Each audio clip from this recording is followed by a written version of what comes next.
Olá, hoje é o dia 21 de setembro de 2022 e nós não poderíamos deixar de falar, neste dia tão importante, o Dia Nacional da Luta da Pessoa com Deficiência. Não poderíamos deixar de falar sobre esse tema neste dia de hoje, já que este tema é um tema tão caro para os operadores do direito e para as pessoas que têm os seus direitos assegurados, para as pessoas com deficiência que têm aí uma luta muito grande. Né? Hoje, no dia 21, é considerado o Dia Nacional da Luta da Pessoa com Deficiência, e isso desde 2005, quando foi oficializada por uma lei federal. É importante a gente lembrar que hoje no Brasil existem cerca de 17,3 milhões de pessoas com deficiências, sendo que isso totaliza cerca de 8,4% da população. Isso de acordo com os dados do último censo do IBGE, em 2019. No mundo todo, estima-se que existam mais de 1 bilhão de pessoas que vivam com algum tipo de deficiência. E a gente precisa perguntar o que significa, então, o termo PCD. PCD é o termo que a gente utiliza para designar, é a sigla de pessoa com deficiência, né? Se encaixam nessa definição de pessoas que têm impedimentos de natureza física, mental, intelectual, sensorial. Isso está de acordo com o artigo 1º da Convenção Internacional sobre os Direitos da Pessoa com Deficiência de 2006. Qual a importância de nós nos atentarmos e pararmos um pouquinho, esses 10 minutinhos, para a gente pensar sobre o Dia Nacional da Pessoa com Deficiência? Essa data, ela visa conscientizar as pessoas para a inclusão das pessoas com deficiência na sociedade. Isso nos mais diversas formas e meios, não só na questão da concessão de benefícios, na ajuda financeira, mas também na educação e no trabalho. Porque vejamos, hoje nós temos a previsão, por exemplo, da aposentadoria da pessoa com deficiência, que vai se aposentar com tempo reduzido, que vai se aposentar com as regras anteriores à reforma de 2019. Porém, se as pessoas com deficiência não tiverem acesso ao mercado de trabalho através de políticas públicas de inclusão, como queremos implementar e efetivar essa norma protetiva no momento da aposentadoria? É necessário, então, discutir-se além das questões financeiras. Então, a gente fala, por exemplo, em cotas para as empresas que possuam mais de 100 funcionários. A gente fala ainda em necessidade de verdadeira inclusão na educação, né? Não aquela educação chamada especial, mas a inclusão, né, no ensino regular em meio à sociedade, para que as pessoas neurotípicas, as pessoas que não têm um impedimento, deficiência física, elas possam aprender não só a respeitar, não só a respeitar de longe, mas de conviver e, através da solidariedade, efetivar essa inclusão das pessoas com deficiência. Né? Estima-se hoje que apenas 53% das vagas reservadas estão ocupadas. Temos aí um déficit muito grande ainda para essa inclusão. Né? Uma das lutas das pessoas com deficiência é pela autonomia, então nós precisamos de acessibilidade, precisamos pensar na pessoa com deficiência visual, na pessoa com deficiência física, no cadeirante. Então, são muitas frentes de trabalho, né?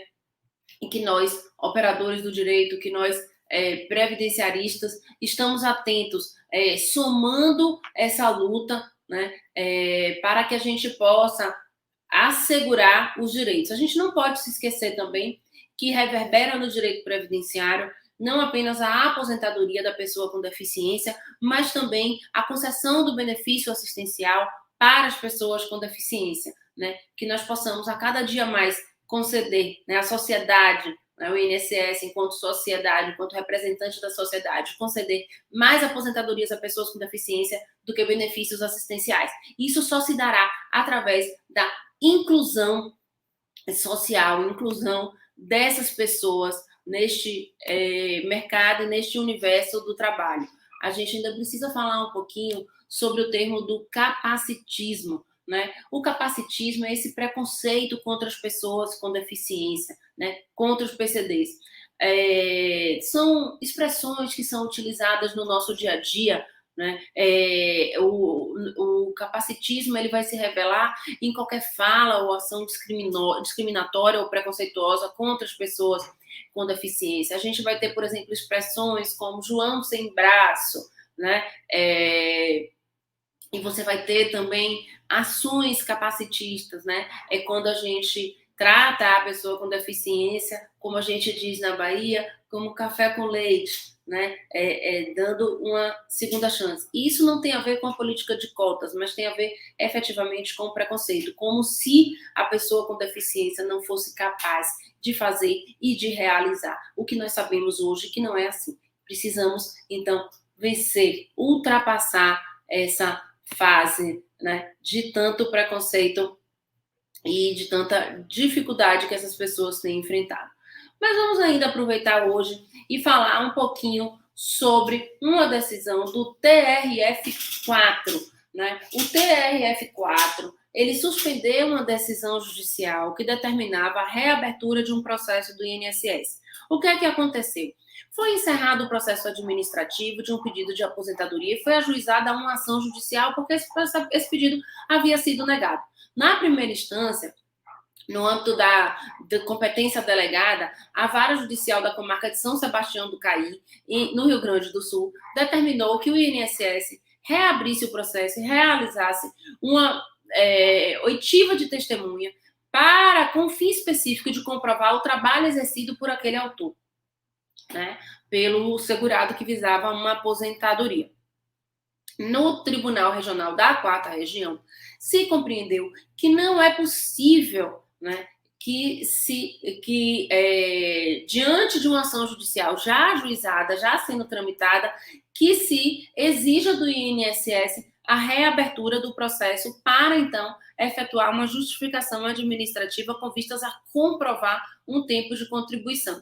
Então, o tribunal deu razão ao recurso, né, arguindo que mostra-se indispensável o esclarecimento das questões controversas mediante a inquirição das testemunhas e cabe, então, ao juízo de origem avaliar a possibilidade de realização de audiência, quer por meio virtual ou presencial, né? Deve-se avaliar ainda outras possibilidades de produção de prova para além das tradicionais, especialmente se considerando que o INSS já não realiza mais a justificação administrativa como meio de obtenção de provas.